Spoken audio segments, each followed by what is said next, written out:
Al Manama hypermarket and supermarket ഗ്രൂപ്പിന്റെ UAE-ലെ 22ാമത്തെ ഔട്ട്ലെറ്റാണ് Fujairah ദിബ്ബയിൽ ഉദ്ഘാടനം ചെയ്തത്. ഇതോടെ അൽമനാമ ഗ്രൂപ്പിന്റെ 25ാമത്തെ ഔട്ട്ലെറ്റാണ് തുറന്നു പ്രവർത്തിക്കുന്നത്. Dibba municipality director general Hasan Salim Al Yamahi ഉദ്ഘാടനം നിർവഹിച്ചു. പുതിയ ഔട്ട്ലെറ്റിന്റെ ഏറ്റവും വലിയ പ്രത്യേകത പാർക്കിംഗ് സൗകര്യമാണെന്നും അടുത്തുതന്നെ ഷാർജയിലും ഒമാനിലും പുതിയ ഔട്ട്ലെറ്റുകൾ തുറക്കുമെന്നും Al Manama group managing director Shabeer പറഞ്ഞു. അൽമനാമ ഗ്രൂപ്പിന്റെ 25ാമത്തെ ഔട്ട്ലെറ്റാണ് ഇന്നിവിടെ ദിബ്ബയിൽ തുറന്ന് പ്രവർത്തിച്ചിരിക്കുന്നത്. UAE-ലെ 22ാമത്തെ ഔട്ട്ലെറ്റുമാണ്. ഇതൊരു വലിയൊരു ഹൈപ്പർ മാർക്കറ്റാണ്.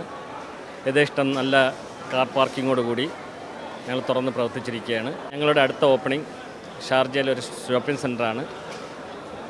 അത് 2015 ഫെബ്രുവരിയിൽ ആണ് ഞങ്ങൾ ഉദ്ദേശിക്കുന്നത്. ഇതോടുകൂടി തന്നെ 2015 ഞങ്ങൾ ഒമാനിലും പ്രവർത്തനം ആരംഭിക്കാനുള്ള ഒരു ഉദ്ദേശത്തിലാണ്. ഉപഭോക്താക്കളുടെ അടുത്തുനിന്നും നല്ല പ്രതികരണമാണ് ലഭിക്കുന്നതെന്നും അദ്ദേഹം കൂട്ടിച്ചേർത്തു. Media 1 Dubai.